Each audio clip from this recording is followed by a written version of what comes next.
All right, just finished up putting this fan belt on.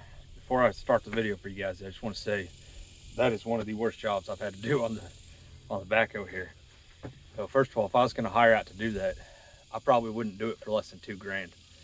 So if you call somebody to do it, it's real expensive. There's a reason why. That sucks. Second of all, if you have to get into the hydraulic pump, if you ever have to replace that, go ahead and replace the fan belt. That's most of the work. It's just getting the hydraulic pump off. And in my case, it was relatively easy because I've done it before. And I did myself a favor and I put a bunch of C5A anti-seize on the spline when I put it back together. So the hydraulic pump itself actually came out pretty easy, but man, that sucks. So if you guys are about to do this on your dozer, or well, it'd be the same on the dozer actually, the 450, same engine. If you're about to do that on one of these Case 188 engines, sorry for you, and the video's not going to be as good as I wanted.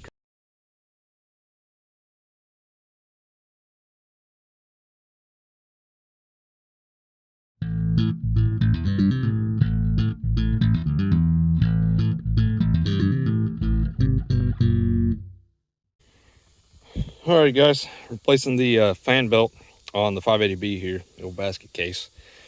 And when I changed this alternator out a while back, I noted that the fan belt was in pretty bad shape, but I didn't go ahead and replace it because it is such a pain in the butt. In order to get it off, or well, in this case, I just cut it because it was shredded. But in order to get the new one on, really hard to see down in there, but that pulley right there is directly connected to the coupler that drives the hydraulic pump. Okay, so that's over here. So what we're gonna have to do is completely remove the hydraulic pump. Okay, so we have to take off the suction side of the line. We'll take this loose. This is 1.1/8 inch, and then we can get to these bolts back here. So this is 3/4.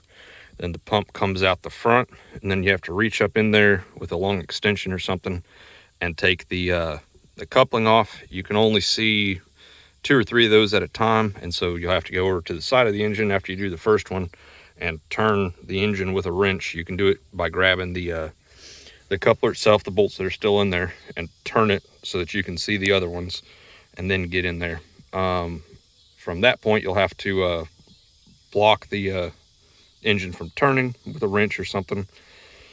And yeah, it's a super pain in the butt. So once we get this off, we get the coupler out, then we'll be free to get the new belt in there, I think. At that point though, it's still extremely difficult to work in here in this tight little bitty spot. And I could probably prop the bucket up out of the way. It would be maybe a little bit easier, but I'm not going to. I think what I am going to do though is go ahead and take this hood off. It doesn't take much. Mine's only got, it's missing some bolts. So it's only got a few bolts to take it off. And one other thing I should point out is that there should be kind of a bumper that goes across here and a grill in front of this. Mine's been missing the grill since I bought it, and my bumper's messed up, so I can't put it back on. It was already off anyway. So first things first, I'm going to disconnect the suction side, and hopefully I can save that piece of hose. And then yeah, so let's get to that. See if we can get that hose taken apart, and I need to get a drip pan out here because it's gonna make a mess. So we'll catch as much of that oil as I can. Neighbors running to town, so I'm gonna cut this belt off of here and send it with them and see if they can find a new one at a parts store. I think it's a fairly common sized belt, maybe not common, but it's nothing special, so hopefully they can find it at a O'Reilly's or something. Yeah, there's the old one. Hopefully we'll find a new one local. All right, here we go.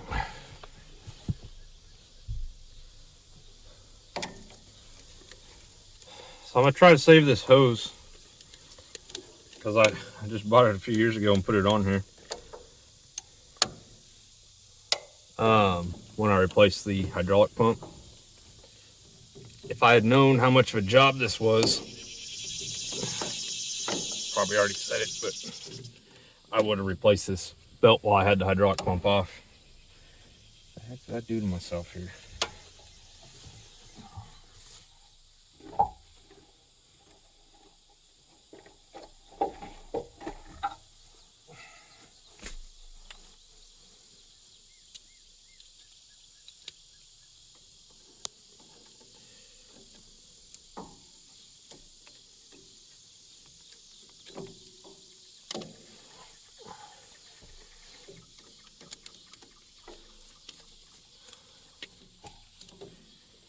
hoping I'll be able to slide this up and out of my way.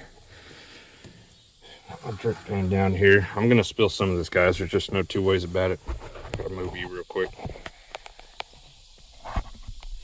It's 100 and something degrees outside today. Even in the evening. So my phone might overheat.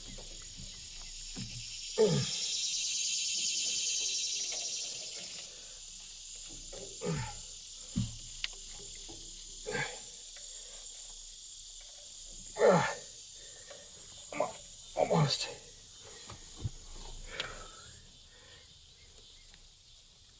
Now, the first time I had to do this, I just cut this hose. Like I say, I replaced it. All right, good. Okay, I think I'm going to be able to reuse that.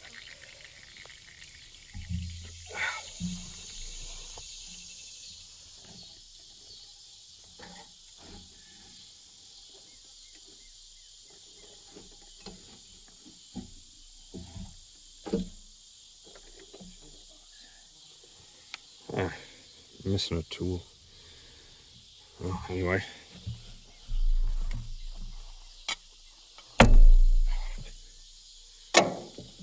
This side takes 1.5 inches. Loosen that up. And this guy.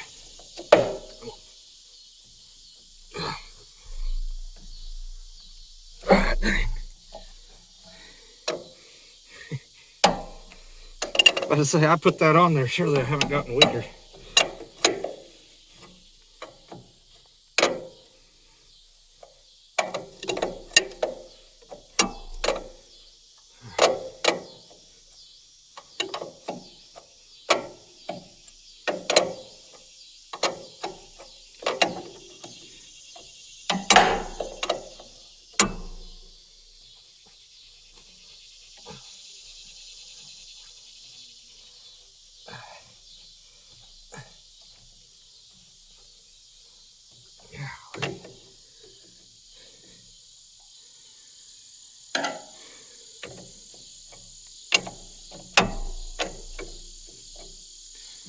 Loosen this one up.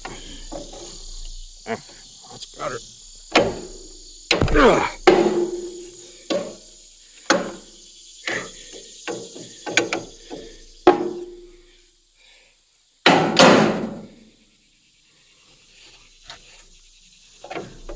Okay. If you watched the video of me doing this the first time, I called out all these wrench sizes. I guess I should have watched it. This one's 1.5 inches for this part, this fitting, and this one over here. This one's too big. I don't have a wrench that big, so I think I used a pipe wrench last time. I don't have one handy. This should just come loose. Oh, yeah, okay. Once you loosen this, you can. There we go.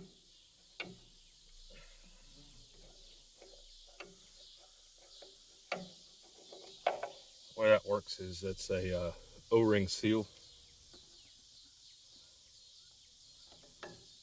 Okay.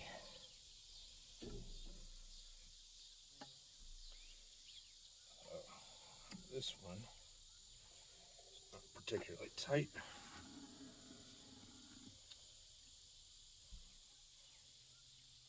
My oil's looking a little bit milky. I'm probably getting water in it again. I thought I had that fixed. Okay. Now, that's the right tool for this job. Just need a swivel. Now, I've had this hydraulic pump off before. I replaced it a while back. I have a separate video on that. So hopefully this comes off really easy. But the first time I had to do this, it was really difficult to actually get the pump out of the spline.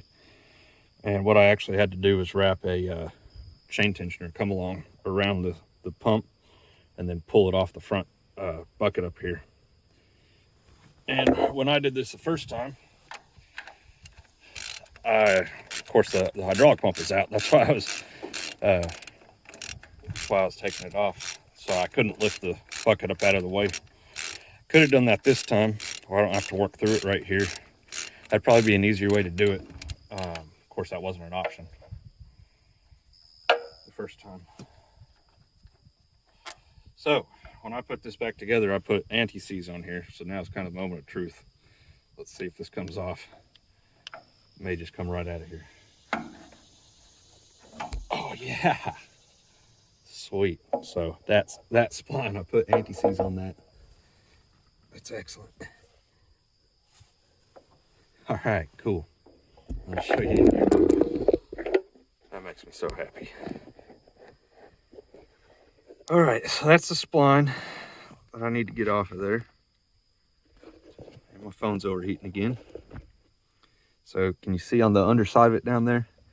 There's a 9/16 bolt, and there's 4 of them, but you can only see 3 of them. So I'll have to get a hold of it with something to hold it still and get that bolt, that one back in there, get that one off, and I'll probably go and get 2 of them off, and then we'll have to turn the entire motor and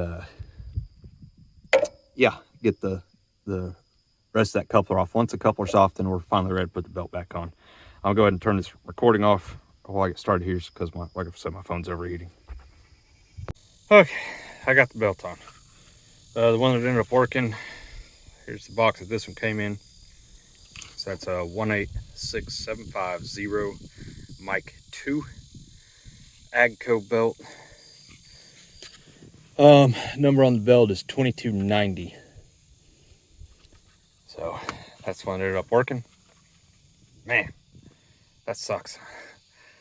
It's not easy to do. So, all right, reverse order now. So we got to put the coupler to the hydraulic pump back on, and then the hydraulic pump itself. I'll show you this real quick though. There you go, belt's on. Oh, I knocked off I'll reach in there from the other side and knocked a mud dauber down in there. And on the fan belt. All right, so that sucked. I ended up having to take this bracket off. That'll give you a little bit more room on the on your alternator there. And then I just used this spot to pry against the alternator to pull it tight. And got everything tightened down. It's kind of crooked looking, isn't it? It's just my camera angle. Well, it's kind of crooked. Well, hopefully we don't shred this one off because this sucks to do.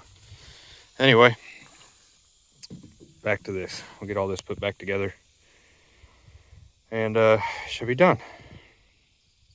All right, guys, I'm sorry this video is not going to be very good. I can't really show everything I want to show you because my phone's overheating. Heat index right now is, I think, about 110, something like that. Actual temperature's pretty near 100.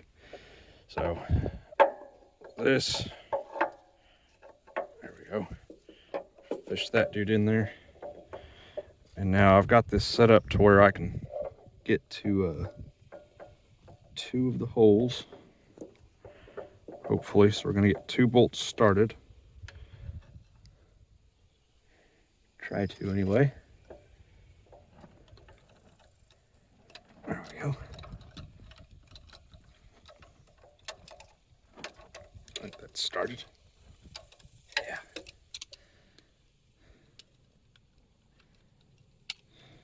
This one on the other side here.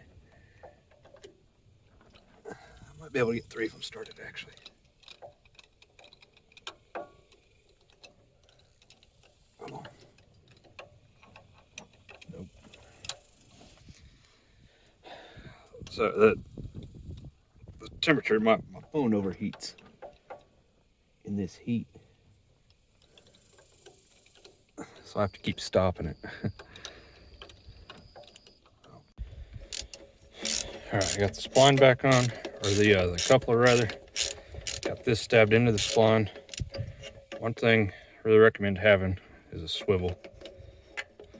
My neighbor calls it a wiggler. I like that. U-joint, swivel, wiggler, whatever you call it. Have one, it's handy for these.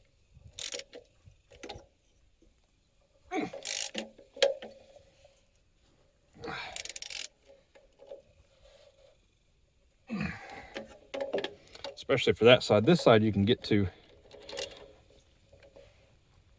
a little bit easier. But still nice to have.